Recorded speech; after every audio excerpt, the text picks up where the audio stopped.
पुढची आणखीन एक महत्त्वाची आणि तितकीच आश्चर्यकारक बातमी आहे। खरं तर मंत्राने कॅन्सर बरा करण्याचा दावा करणाऱ्या भोंदू राजेंद्र गडगे याला अखेर बेड्या ठोकण्यात आलेल्या आहेत। संगमनेर तालुक्यामधील वडगाव नगरमध्ये दत्तधाम सरकार नावाने हा स्वयंघोषित महाराज आश्रम चालवत होता।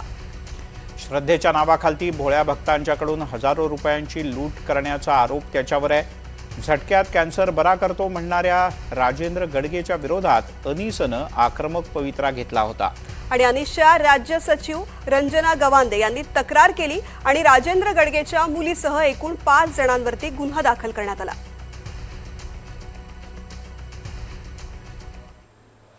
तिकडे संगमनेरमध्ये भोंदू राजेंद्र गडगे यानं बीडच्या माजलगाव मधल्या एका तरुणाला हजारो रुपयांना फसवल्याचा प्रकार समोर आलाय।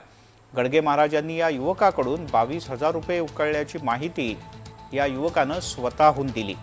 माजलगावच्या इतर काही नाही तर यामा भोंदू बाबानं फसवल्याचं युवकानं सांगितलेलं आहे। दरम्यान याबाबत युवकानं भोंदू बाबाबाबत माजलगाव शहर पोलीस ठाण्यात तक्रार अर्ज दिला असल्याची माहिती मिळते।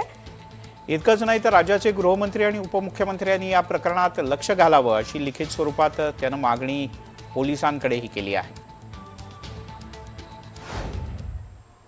महाराजांनी सांगितलं अशा प्रकारे तुम्हाला होम हवन करावं लागतं, त्यासाठी 11 रुपये पावती फाडा। आम्हाला कोणती प्रकारे पावती पण दिली नाही आणि मेडिकलसाठी गोळ्या होती त्यासाठी 5,000 पावती फाडली, पावती पण दिली नाही।